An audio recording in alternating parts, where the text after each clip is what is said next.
Welcome to Wednesday morning, right here. Theo, very good morning to you. Very good morning. Thanks for joining us. Why don't we start with a very interesting story, which we've been doing for a couple of days now. It's on the front page of the Daily Mail. And this is the latest instalment in more trouble for Keir Starmer. And this, of course, is the donations row. £740,000 was given to an organisation which is called Labour Together, right? This is a sort of a think tank that's behind Morgan McSweeney's movement to get Keir Starmer into power, right? And they borrowed or were loaned £740,000, but they hid the donations and didn't declare them, which technically could be a crime, certainly a breach of Electoral Commission rules. The Tory party yesterday, we spoke to Kevin Hollenbrake, came on and said he's actually asking the police to investigate. He's asking the Electoral Commission to investigate. He's also asking the parliamentary standards to investigate. It turns out now there's an email in which a top Labour lawyer advised Keir Starmer's chief of staff, i.e. Morgan McSweeney, to hide the donations and say it was an admin error. Yes, and that's because, of course, Morgan McSweeney had made the claim, this is according to the front page of the Daily Mail, that he'd been told that the donations totalling £739,492 didn't have to be declared. So the lawyer writes to him and says, well, can you substantiate that, please? And, of course, he was unable to substantiate it. So he said, well, why don't you, you've got to say it's an admin error, try and pass it off as that. And this is after the fact, right? So this is after they basically decided to hide the donation. He's now looking for a reason to justify hiding the donation. Yes, right? Yeah, essentially. And what you have to understand about Morgan McSweeney is that he's absolutely critical to the Keir Starmer project. It doesn't happen without Morgan McSweeney. He picked Keir Starmer. Usually what many of your listeners would think was that you would end up in a situation where if you have somebody who wants to be Prime Minister, they go round, they handpick their staff. They pick their own team. They go, right, I'm going to have you to do the communications, you can do the paper clips, you can do... That's how you'd think it was. This happened the reverse way round. What happened was that you had Jeremy Corbyn as leader of the Labour Party, this is going back to 2017, 2018, and running it into the ground. Running the party into the ground, and Morgan McSweeney's there with a group of sort of like-minded guys who think, well, actually, this can't go on forever, and there's going to be life after Jeremy Corbyn. Do you think, and I'll ask you, because I think you've explained this to us before, and I'm not saying don't do it again, but do you think there was likely to be people who had known McSweeney from the Blair government in this group of people, like, for example, Peter Mandelson, possibly Tony Blair, and others? Yeah, of course. I mean, of course, it's saying, you know, Starmer's your man. Yeah, well, and he came to the conclusion that he had to take somebody from the front bench, right? So he looks around and he basically lumps with Keir Starmer. I think he would be taking advice from all sorts of people. I think, you know, there's nothing yet to say, well, Peter Mandelson advised this or Tony Blair advised that, but absolutely he'd be taking advice from the great and the good within the Labour Party about who was most able and capable to lead the Labour Party after Jeremy Corbyn, and they came across Keir Starmer, and that's why if you take Morgan McSweeney out of the equation, and it's looking pretty dicey for him at the moment. If you take him out of the equation, it's very likely that in quite short order, and as Dan Hodges, who I know appears on this programme, has put in on page 4 of the Mail, that actually Keir Starmer goes shortly afterwards, because he has no project manager, effectively, right? But he has no project. It's worse than that. It's not his project. It's not his idea. It's not his grand plan. It's Morgan McSweeney's. So it's not even that he loses his chief of staff and he's going, okay, I've still got this great idea. I'm going to bring in somebody else to do it. The whole project belongs to Morgan McSweeney. And that's why if you take him out of it, Keir Starmer's there without any ideas. There is no project. And of course, this is why politics is so fascinating in so many ways, because in any other situation, McSweeney might survive this. However, he's already holed below the waterline because of Peter Mandelson, because it was his advice that got Mandelson the job as ambassador. It was he who insisted on him getting it over and above other suggestions, and it was he who told Keir Starmer to defend him when the story first broke that he got these email connections. And it didn't go over to the Foreign Office. And the Foreign Office issues a statement saying, well, no, we didn't do the right checks. The other key ally that he's lost, and you know, Morgan McSweeney is now more isolated, is because, of course, he 10 days ago or so, he lost Paul Ovenden, who was his director of strategy, who's effectively his number two. So he's lost him. It also says in this piece in the Mail, in September 2021, the Electoral Commission found more than 20 donation law breaches by Labour Together and fined them £14,250. They'd explicitly told McSweeney in 2017 that he had to declare donations within a 30-day limit, and he didn't do it. So how can he say it was an admin error? He was told to do it, he didn't do it. That seems to me to be a breach of the rules, doesn't it? Yeah. Pretty straightforward. Yeah, I mean, it seems to be... Cut and dried. Sorry. Yeah. Guilty as charged, I say. You know, if it goes to, you know, Kevin Hollinrake, I think he was saying it on your programme, right? Yeah. You know, he wants it to go to the police. That's serious. Well, he's written a letter in which he says, in the letter, in writing, this could be possibly a crime. Yeah, and if it goes and if it goes all the way, you know, if the police start investigating, it's very difficult to see how, you know, they just judge that there's an investigation. How you can have the chief of staff to the Prime Minister in Number 10, working in Number 10, working for the Prime Minister, at the same time as there is an Well, let me take you back to the police investigation into the Downing Street parties. Remember that? Yeah. And people were falling down by the wayside because there was a police investigation before the result of that investigation had been finished. Because surely, if you're in the middle of a police investigation and you're supposed to be the chief advisor to the Prime Minister, you have to surely take yourself out of that job, don't you? Yeah, and as you say, many of the aides to Boris Johnson, wouldn't it? See the old project collapsing. Oh, happy days. You know, I get a feeling you're revelling in it. Well, Mark. Yeah, I am, because they think they're so clever. They think they're so superior. Let's not forget, this is a government that came in saying that they were going to raise the bar on public service. They were going to be a government of service. They were going to put country first, party second. They were not going to have sleaze. They were not going to have anything dishonest. They were going to be transparent. All of the things that they said they were going to be. We didn't ask them to say all those things. They volunteered them, and now they have been proven to be complete liars, shysters, crooks and scumbags. There you go. There's a soundbite for the morning. That's the government. That's what they are. It's hard to disagree, isn't it? You got your speechless again, haven't you? Yeah. It's only 13 minutes past 6. Like, it usually happens towards closer to 7 a.m. But it's, you know, it's none of the things I've just said are untrue, are they? I mean, you can say there might be individuals in the government who are not like that, but I don't know who they are, because they're all in on it, aren't they? I think. Look. 5, things are. 4. I'll give you a countdown. 3. Give me a countdown to come up with the answer. Look, there are obviously people in the government who have integrity, who want the best for this country. Which ones are they then? David Lammy. He's given away the Chagos Islands and made us pay for them. Yeah, right. So he hasn't really helped us out much. He's also threatened to arrest Benjamin Netanyahu. He told us that recognising Palestine is a great idea, even though... OK, not Lammy then. All right. Rachel Reeves? She's gone after pensioners, farmers. No. So not her then. Who else we got? Bridget Phillipson, destroying the education system in this country, making people who've worked hard for all their lives to make them put their children who've got special needs out of a special needs school because she just doesn't like them. So it's not her then. No. Anyone else? Look, can we do...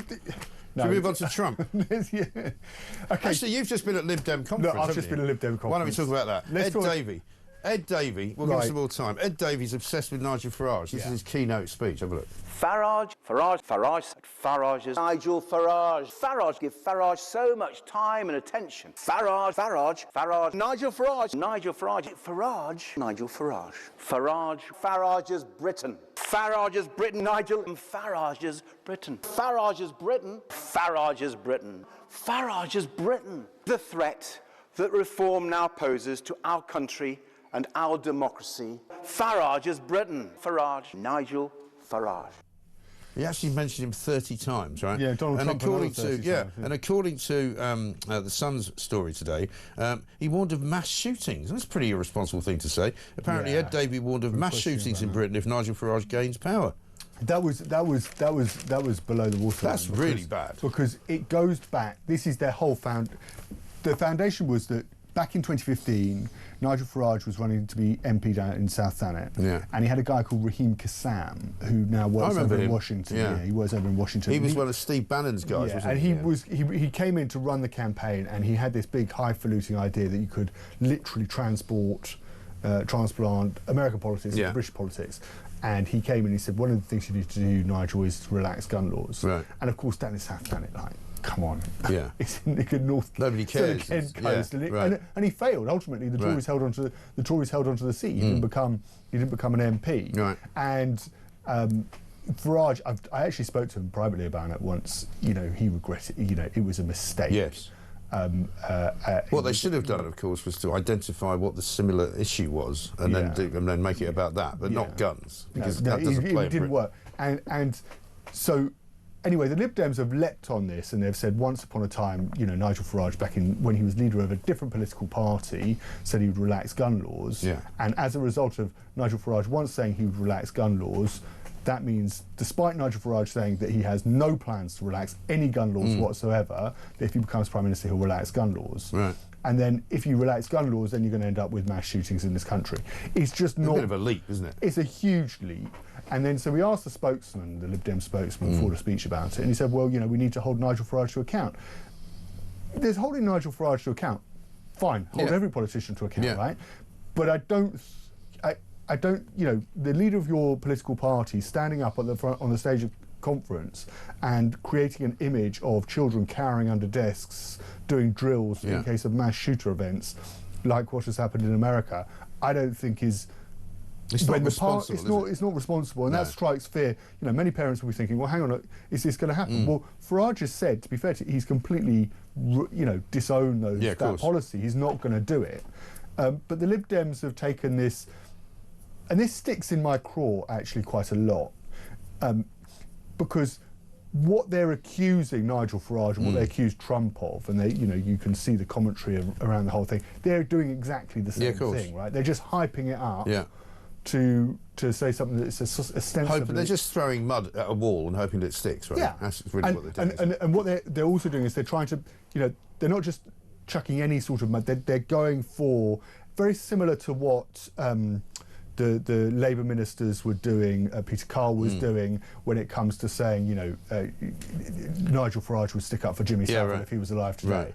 And they're going for the lowest common denominator. Which is not going to do them any favours. No, because people are not stupid. No, and I think people will sort of think, hang on a moment, if you want to do high-minded politics, if you want to take the moral high ground, then play the ball, not the man. Right. But they're doing exactly the opposite. Also, I don't know what Lib Dems stand for any more than I did before they went to have their conference. I mean, you might be able to tell me. I don't know. Was there any policy on anything? Do they want to rejoin the EU? I mean, even they do. They don't say much about that. I think what's interesting, there were two takeaways, I think, that I got from it, is they're defining themselves now as just being anti-Farage, anti-Trump. They think that's the way to kind of scoop up disaffected Tories, disaffected Labour voters who don't want to vote for Nigel Farage. I think the second takeaway is there's a massive problem in that they are basing their vote particularly on Conservatives, and yet they will inevitably leap at the chance, you know, going on what Ed Davey has said, to prop up a Labour government. Yeah. We're going to end up, you know, we could end up in a situation where, okay, Nigel Farage is Prime Minister, Reform win an overall majority, but we could also end up in a situation where Labour see their majority slashed. They don't have the majority in the House of Commons. Being the incumbent party, they get the first go at turning round to the Liberal Democrats and saying, hop into bed with us and support our government. And going by what Ed Davey said yesterday, that's likely. They would do that because they have no principles. They would do that. The Lib Dems are famous for having no principles. They would do that the last time they got into a coalition with the promise that they were going to reduce tuition fees, and then they didn't bother. And they're representing constituencies like, you know, they've got big people in places like their MPs in Maidenhead and Bicester and Woodstock. And I do wonder, in those Conservative seats where people actually believe in the idea of earning a crust, being able to hold on to your wealth and then pass it on to your children, how that's going to sit, but that's where the Lib Dems have their base now, right? How that's going to sit with Ed Davey propping up somebody who's probably going to end up being more left-wing than Keir Starmer and Rachel Reeves when it comes to raising taxes on wealth. And I think there's a fracture there that is only going to, in their whole mindset and their whole policy, that's only going to get broader. But if you vote, the argument, I think, from Reform, and I think this is going to hear more from Farage, is, you know, you vote Lib Dem, you're going to end up with Labour. Yeah. Yeah, which is what you absolutely don't want. Let's not forget, they're also reclaiming the flag, as we mentioned earlier, and here is what a Lib Dem conference in 2025 now looks like.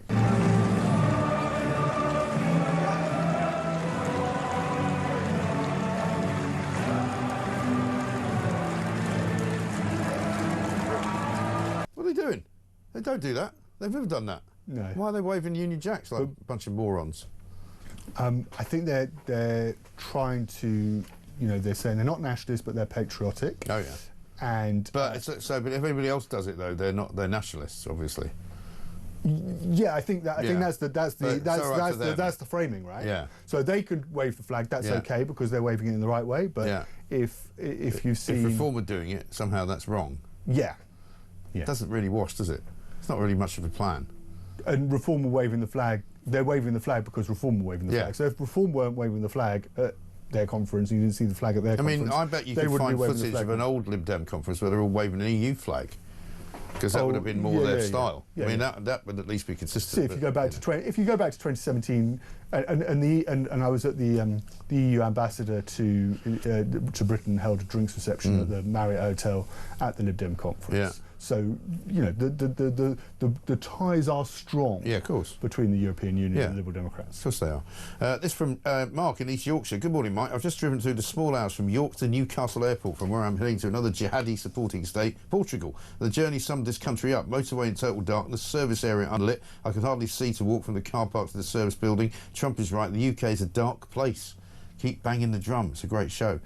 I mean, sometimes you just wander about in Britain and you think, what is going on? Why does nothing work? Why is there such a problem with everything that we're trying to do? Everything seems to be broken.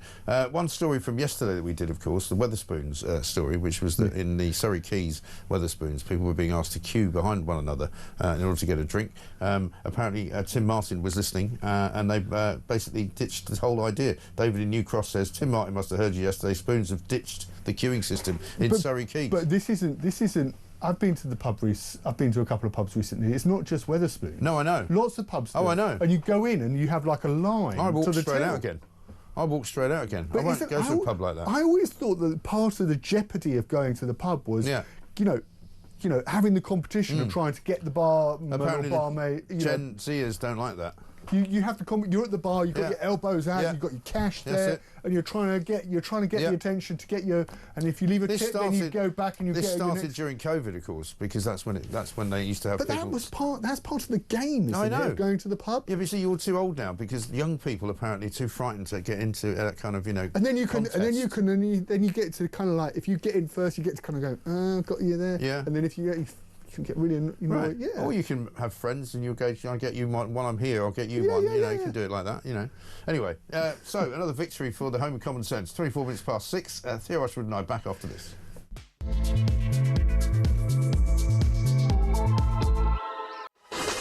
Welcome back to Morning Glory, 27 minutes past 6. It's a little bit dark out there, a little bit chilly, it's a bit autumnal, you might say. I don't know what it's like where you are, but you can always let us know. We've got loads to tell you about this morning, though, including all sorts of stories. The Times have got a story saying that there's billions of pounds being made every single year now by parking officials. Parking councils have now hired more people to actually administrate and to give tickets out for parking offences than we have in the armed forces. Quite an extraordinary story, we'll get to that. Also, 4 in 10 people in Britain apparently don't get enough sleep. I'm not one of them. I don't need much sleep, luckily. I don't know about you, Theo, but people say they're only having 3 or 4 hours sleep a night. I mean, that's not enough. How much? I sort of sleep 6 or 7 hours a night. Yeah, I would think I usually get somewhere between 5 and 6, which is usually enough. And then I try and get a nap somewhere during the day. Also, remember that guy that was done for trying to stab somebody outside the Turkish embassy, the Muslim assailant with a knife. You can actually see him. We'll show you this later. He's been given no jail time. He came out threatening to kill this guy, and he's trying to stab him. He kicks him. The guy's trying to burn a copy of the Quran. It's just horrendous. But he doesn't go to jail. It's a suspended sentence. I can't understand. Incredible. But let's talk about Donald Trump, because he's the main man on the front pages this morning as well. Daily Telegraph and the Times. Trump says West is going to hell over migration. Let's get the first clip. When your prisons are filled with so-called asylum seekers who repaid kindness, and that's what they did. They repaid kindness with crime. It's time to end the failed experiment of open borders. You have to end it now. See, I can tell you. I'm really good at this stuff. Your countries are going to hell. Any system that results in the mass trafficking of children is inherently evil. Yet that is exactly what the globalist migration agenda has done, and it's what it's all about. I mean, a lot of people in this country saying, you know, he's absolutely nailed it. Trump has got it in one. You know, he can't, you know, be criticised in any way, because you can just look around. Look at France, you look at Germany, look at Italy, look at Spain. You know, take your pick of any European country, and they've all been affected by immigration. You can't argue with it. You can say, oh, we really like the, you know, the mixed kind of cultural aspects of it, but to be honest, it's gone wrong everywhere. Who's saying, what I'm struggling with is who's saying there isn't a crisis in the English Channel? Who's saying that it's actually fine? Well, he's not talking about the English Channel. He's talking about Britain. He's talking about the country. Who's saying? No, but what I'm driving at is that who is saying at the moment that actually the immigration crisis in Europe is all fine, that we should take more people? Well, nobody is saying, for example, what he's just said, which is that immigration... No, they don't like what... No, but he's saying immigration has made the West go to hell. That's what he said. Yeah, nobody's saying that. And there are lots of people who don't like what he's saying.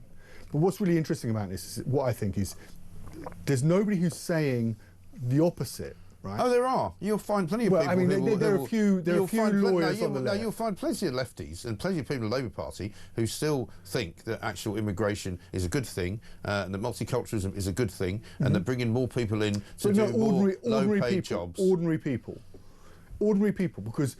Well, ordinary voters, of course, are with us, right? Because we've been saying the same thing literally for a long time. Because what I found, this is, I won't bang on about it because not everybody wants to know about the Lib Dem conference, right? But what I found really interesting... There'll be plenty of Lib Dems who don't like it, right? What Trump's saying.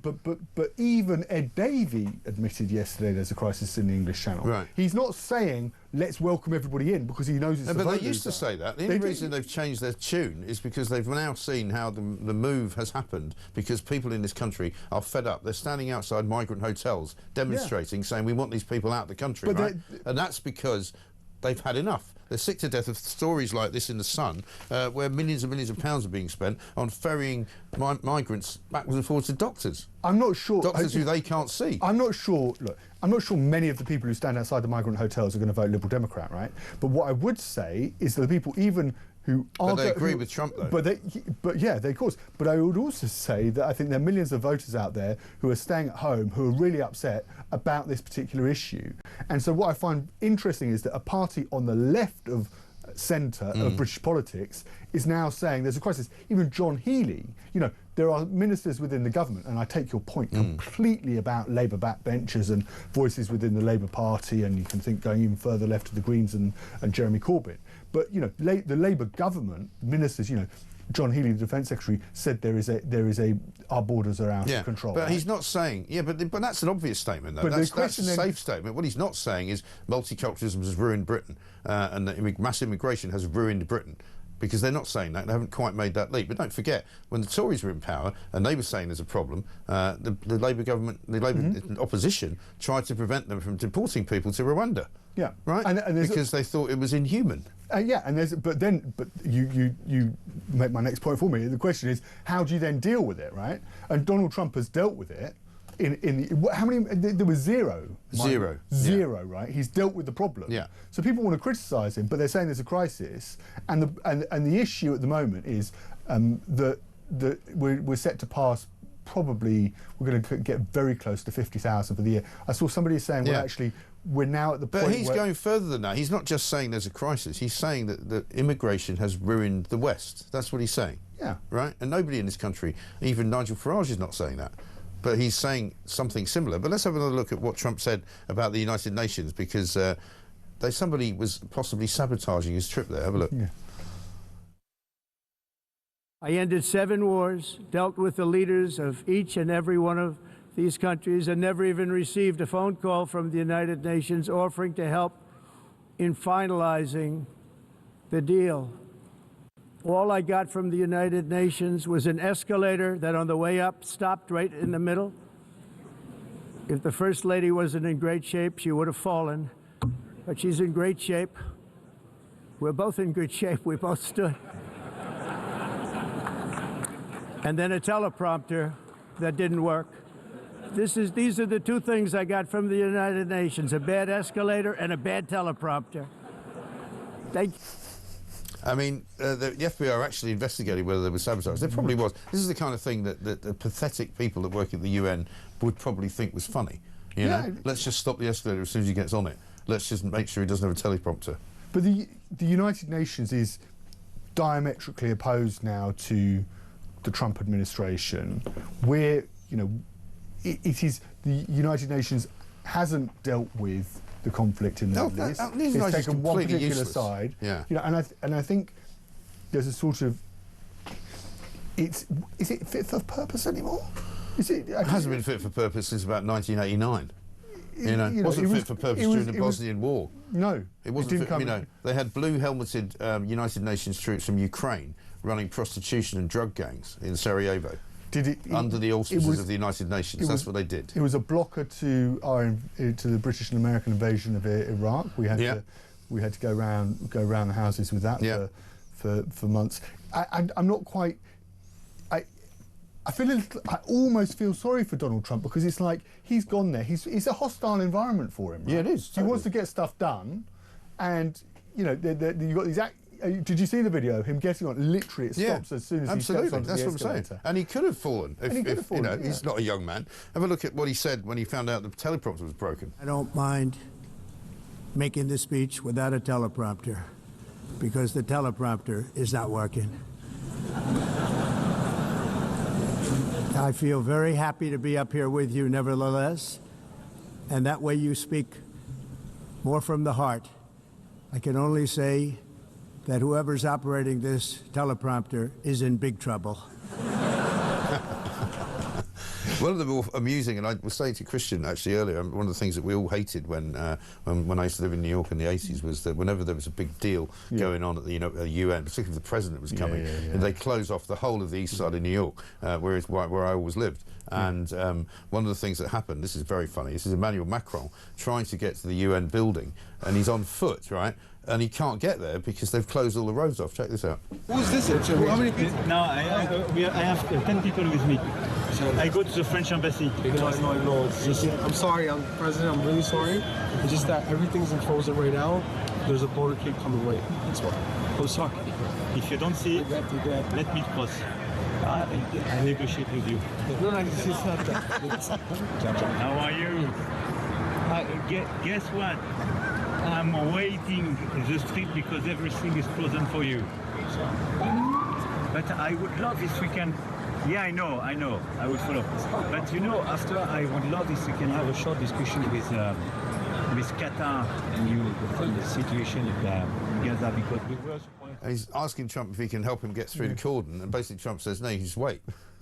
I mean, that's where we are in the world now. It's just mad, isn't it? So you've got the UN sabotaging. You've got the UN sabotaging his teleprompter and his escalator, right? And then Trump, can't get through. Sorry, closed off for me. I'm the biggest dog in the biggest dog in the pounds. Yeah, incredible. Very, very funny. Here's what he had to say, Donald Trump, about Sadiq Khan.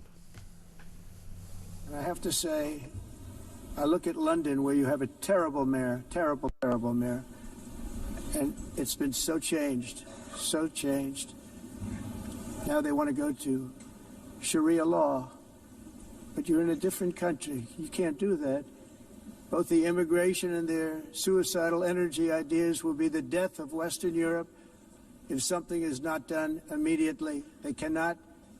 This cannot be sustained. He really doesn't like Sadiq Khan, does he? No, he doesn't. I mean, obviously, Sadiq Khan, as far as we know, is not trying to introduce Sharia law. But he can say that because, as far as he's concerned, it's not about whether he's actually doing that. It's about giving a message that Sadiq Khan, once again, has kowtowed to certain communities, which he has done, in London. Yeah, look, Sadiq Khan is not introducing Sharia law. He's a transport commissioner in charge of running TfL, the transport for London. He runs the police. Does train, and he's the police commissioner, and the police and the Metropolitan Police have a very difficult relationship with his office. I can tell you that they are not. But I mean, certainly, again, you will get plenty of people listening to this show who will call in and say he has ruined the city. London, under his tutelage, has gone down the gurgler. You go into central London on a Saturday afternoon when you have these Gaza protests, and you look at some of the messages that are being displayed on banners calling for, anti-Semitic messages being on banners, hatred. Yeah, I mean, it's appalling, and it does feel like, the city has changed a bit. From, I lived here, I grew up here. It's not the same. It's not the same city that it was 20 years ago. No. It's a very different city. Absolutely not. A bit of breaking news for you. How about this, right? Passengers have been evacuated and flights suspended at Stansted Airport. Travellers have been warned of major delays because of a fire in one of the lounges. This is the kind of thing that happens when a country is like in decline. Seriously, if it's not a fire at the substation at Heathrow, which shuts down the airport, it's some kind of cyber hack which shuts down the airport, or there's a problem at Gatwick because one of the train services connecting the two terminals isn't working. Today we got a problem at Stansted because of a major fire. I thought you were going to say, so you said the whole bit about the whole place being closed down. Yeah. And look, I just want to caveat this by saying I hope everybody in the lounge is okay and nobody's been hurt. Doesn't say that there's a problem with that, but it is kind of like, what you're saying is, I thought you were going to say there was a device had been found or there'd been, something terrible, honestly terrible had happened. And it's like it's a fire in the lounge. Well, seal off the lounge, get the fire brigade in, put out the lounge, and everybody else can kind of continue what they're doing. It says here, emergency crews were scrambled to the escape lounge at 3:30 a.m. with significant amounts of smoke coming from the terminal. Not sure what the escape lounge is. Is that just a passenger lounge or something? I don't know. Anyway, I mean, that's the news coming from there. Let's get a voice note from Steve. Morning, Mike. Steve from Home Bay. Our taxi driver who does our airport runs took a single migrant from Folkestone to Scotland, 800 quid in a luxury Mercedes. It's a joke. Did he say from Folkestone to Scotland? Can we hear again? Morning, Mike. Steve from Home Bay. Our taxi driver who does our airport runs took a single migrant from Folkestone to Scotland, 800 quid in a luxury Mercedes. It's a joke. He said Scotland, from Folkestone to Scotland for 800 quid in a luxury Mercedes. Why did you go to Scotland? What is he, a Falkirk fan or something? Hey, I've got to get to the football. But that's incredible. That's nuts. But this is going on. You see, we've been doing this for ages because people have been ringing us in, like Steve. In a luxury Mercedes? Yeah. Probably an E-Class or something, maybe. Hope it wasn't an S-Class, crikey. How about this from Andrew Neil? He put this out last night because we've got a load of migrant stories. We're going to do them all in a minute. Home Secretary suffers humiliating defeat, refused permission even to appeal against the blocking of an Eritrean migrant's deportation to France under the one-in, one-out scheme. Labour in opposition cheered on the courts when the Tory government was similarly thwarted. Labour-inclined lawyers and judges have championed judicial activism and growing lawfare. It is being hoisted by its own petard. Yeah. And he's right. This is another case of they've managed to get one more person out who's apparently going back. Where are we up to now? 4. Yeah, so this is 4 people in approximately a week and 2 days. So. And have they released the figures? I haven't seen the numbers about how many people have come to this country. No, there was supposed to be a flight that was going to come in on Saturday from France. It didn't come. So I think the French are just waiting till there's a bit more than 4 and then they put more people on a plane. But the 5th one, who's an Eritrean, is now not going. So once again, another hopeless move by old Shabana Mahmood, the world's greatest Home Secretary, according to Keir Starmer. So there we are. We've got a couple more things to do. 6:42.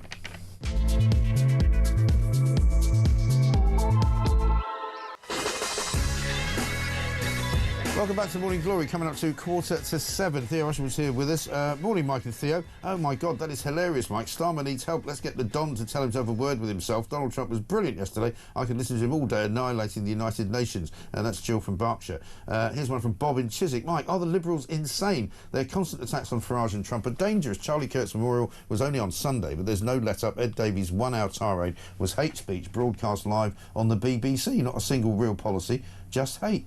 And I think, people do have to be careful in the wake of what happened to Charlie Kirk. I know America is a much more violent country than we are, and people have guns and they do things like that. But they've got to understand that, this nonsense. I mean, the Mirror's got it this morning, having a go at Donald Trump, and just name-calling him. They've got to be really careful, I think, because... they're the ones that say we have to be so careful with our, rhetorical language. They're calling him deranged. They're calling him a man-baby. I mean, that's not the way, I don't think, anyway, that they should be reporting it. Morning Mike says that Mark in Croydon, reclaiming the flag is classic lefty behaviour. They see how popular raise the flag is and want a bit of that. When the left do it, it's fine. If anyone else does it, it's racist. Yeah, I mean, sorry to say, that's probably correct as well. Let's have a look at some of the migrant stories, because as well, we just had that call from Steve. The main story on the front page of The Sun: taxpayers stumping up millions of pounds a year for taxis to take asylum seekers hundreds of miles to see doctors. The Home Office coughed up nearly $350,000 a month for 6,000 journeys at one firm alone, right? Absolutely incredible. Migrants who are moving hotels may keep the same doctors, especially for GP referrals. So if they get moved, say, from, or maybe this guy got moved from a Folkestone hotel to Scotland, so they put him in a taxi to see his doctor. Yeah, I mean, it's just bizarre, isn't it? The whole system just seems completely broken. And the juxtaposition with this, right, is that this is at the same time as the government is cutting back in so many areas. So there's this inherent unfairness that many people feel. And that's what annoys people, isn't it? And that's what, you know, so the government wants to cut back on special educational needs. The government wants to cut back on welfare benefits. Yes. The government wants to cut back on pensioner payments, pension fuel payments. There's a lot of speculation at the moment about whether the government will cut back, on the triple lock guarantee for pensioners. Yeah. So basically, you could have inflation at 4%, but your pension only goes up by 2%. And they're talking about taxing pensions. They're also talking about now there could be as many, I think the Express has got it, as many as 500,000 pensioners who will now miss out on winter fuel payments over the course of the next 4 years. So nobody is pretending that there's money around to splash around, and yet we have this situation where the Home Office is spending £350,000 a month on hotels on taxis for migrants, which is, it just seems like the government has its priorities completely wrong. And I think, and this is what people are angry about, and this is why they're outside hotels, and they were outside Epping Hotel again, the Bell Hotel, because this guy who was found guilty and sent to prison, Ethiopian Hadush Kibatu, the 41-year-old, who was jailed for 12 months. He's a guy who tried to kiss a 14-year-old schoolgirl and then groped a woman who tried to come to her aid. They're now saying they're going to try and deport him, but of course, if they do that, he won't be locked up when he gets abroad, back to wherever he's going, and they may not be able to do it anyway. No, and the problem, of course, with the announcement, this was from a couple of months ago, that they were saying, okay, we're going to deport foreign criminals when they've received their sentence, not having served their sentence. And I think I'd spotted this, and I thought that there's going to be a problem with that, because I think people want justice. That actually people need to be serving time, but of course we have no jurisdiction over whether Albania or Eritrea or Ethiopia or whatever locks somebody up for a crime they've committed in this country. And in all probability they probably won't. I mean, I think you're right, but there might also be a larger body now of people who say, do you know what, let's just kick him out of the country, because it's a sentence that he's going to serve for 12 months. He'll be out probably in 7 months, even if he was to go to prison. Coming here again? Well, hopefully an improved border situation, but if he goes to prison here and he comes out in 7 months, what's to stop him wandering around and molesting more people? He should go to prison here. He should serve 7 months here, and then he should be, or whatever the sentence is, and then he should be deported. Yeah. Well, then I come back to your same point. Then what's to stop him coming back? The problem is we've got a weak border. Make the border strong, and then you can kick people out, and they'll never come back. That's the way it should work. But at least. Look, maybe I don't know. You're going to leave me speechless again. But I would think that the public would have greater confidence in the system if an individual like this goes to prison and serves a decent amount of time in prison. I don't think 7 months. 7 months is not enough. No. And I think most of the people I speak to over the course of the last 2 years would say we've got 12,000 foreign prisoners in prison. We keep being told we haven't got enough room to put proper, criminals in prison. Get rid of the 12,000, kick them all out, kick them back to their countries, and then put some proper criminals from this country in our prisons, because we want to make the streets safe for our families. Yeah, don't we? But we've all, of course, and we've seen that. You saw that video of the guy with the knife, and you were talking about that, the guy with the knife wielding it, slashing it around, he was spared prison. Yeah, he's got a suspended sentence. Suspended sentence, which seems just crazy. It is crazy. But that's because he's a Muslim, of course. Morning, Mike. The only ones in number 10 with the integrity, says Stephen Kimberley, are Larry the Cat and the Tea Lady. That's probably right. Although Larry the Cat's got a lefty Twitter account, which is run by some bozo who's a mate of James O'Brien's. I've heard. Always having a go at me. Dave in Cold says, morning, Mike. When Two-Tier said country first, party second, it looks like he's U-turned again. Dinner party first, stuff the country second. Exactly right. What are we going to do next? We've got loads more to do. Let's do highest inflation in the G7. Another triumph for Rachel Reeves coming next.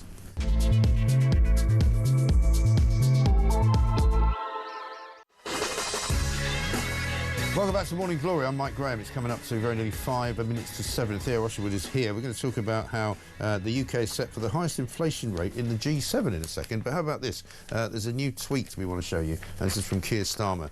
He says he's doing an awful lot of stuff that we didn't know about. Today, we are really pleased to introduce this law. I really appreciate it. You fulfilled your promise. It's been such a long, long journey. At last, we've had a government who is behind us. This is what you get when you have a government that works with other governments across the globe. Renewable energy, jobs, lower energy costs, independence. This is the biggest upgrade in workers' rights in a generation. We've got record investment into this country, measured in over £100 billion. It will open new opportunities for small businesses like mine. This deal empowers us to broaden our reach. So today, to revive the hope of peace and a two-state solution, I state clearly, as Prime Minister of this great country, that the United Kingdom formally recognises the State of Palestine. I mean, none of that really resonates with the public, OK? I'm going to ask a question. I'm going to put out a challenge, and I don't know what the prize will be, but if you can ring me and say that you've got a job as a result of any of that, thanks to Keir Starmer, you've suddenly now got a job or a better job or more business or anything, you know, please do let me know, because I reckon nobody has been helped by any of that stuff. No, I heard quite an interesting statistic the other day. So the big government had their big fanfare over AI and this AI deal, US tech deal with various tech firms that was part of the state visit, and our computing power, Britain's computing power in 2030 is going to equate to the same as one data center which is being built by Meta, which of course owns Facebook in Louisiana. That's how small it is, and yet we're heralding this as some kind of AI deal is like. And then this, people the still best don't know. like. People still don't know whether he's sold the shop as well. So whether he's given all these big American data companies permission to harvest our information in return for them putting some of this stuff into the country, they don't know. But check this out: Britain is set for the highest inflation in the G7 this year, as Labour's cost of living crisis deepens. Prices are predicted to rise to an average of 3.5% in 2025, higher than any other member of the group. And that includes Japan, the United States, Germany, the Eurozone, Canada, Italy, and France. So it's actually more than that number of countries. So Rachel Reeves, who has been kind of, targeting inflation as the one thing that they've managed to keep down, is not even going to be able to claim that anymore. And also a piece in the Mail today saying private sector jobs have been absolutely slashed. 50,000 jobs have been lost in the private sector in the 3 months to September. That's just in 3 months. All right? It's the private sector, by the way, that creates wealth in this country. Well, this is the thing. It's the only place that creates wealth. Let's get a voice note from Liam. Morning, Mike. Liam from Kent. What they did with Trump yesterday is just pathetic, really, isn't it? The man comes up, tells them all the truth, and then they're just petty. Absolutely petty. Also, if you could find out for us, I heard David Lammy was there. Do you want to find out what's on the menu? Because then we can figure out how much of his lunch bill we're going to have to pay for. Anyway, Mike, have a great show. I mean, Lammy shouldn't be at the UN, should he? I mean, Yvette Cooper's gone. I don't know whether he's gone as Deputy Prime Minister. He might have done, but I mean, he would normally not be going as Justice Minister, would he? Well, the criticism also is that, Keir Starmer doesn't want to go. And the reason he doesn't want to go is because he's worried about what Donald Trump will say about him recognising the State of Palestine. Well, so he's hiding from Trump. He's hiding. And also, he wouldn't want to sit there while Trump was telling him that your migration policies ruined the West. Yeah. This one from Steve, and I want to apologise in advance. Steve from Thirst says this, because it's not about this. He said, "Morning, Mike, great show, Roddy. Loving the discomfort on Theo's face as you drop truth bombs." I'm not trying to make you feel discomfort. You think this government is bad now. Wait till they get the ground rush effect when they have 1 or 2 years to go and realise they won't be in power for a decade, and what they try and force through whilst they can. What will they do? Give away Gibraltar, the Falklands, rejoin the EU?